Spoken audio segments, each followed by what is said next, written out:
Hello everyone, this is Nikki from Calypso Cards. As you can see, spring has sprung in New England. It's a gorgeous day with beautiful blue skies, not a cloud in the sky.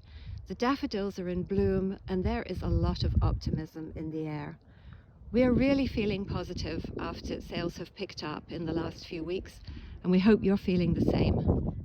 Retailers across the country are also feeling positive, reporting strong greeting card sales in particular, as people have rediscovered the joy of sending and receiving cards over the last year. We're hearing that Easter sales are strong.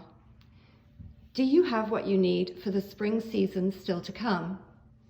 Mother's Day and Father's Day will no doubt be celebrated in many cases in person this year as more and more of us are vaccinated. Graduations too can probably be live in many cases. And teachers are more deserving of our appreciation than ever. We wish you all a happy spring, happy sales, and thank you for watching.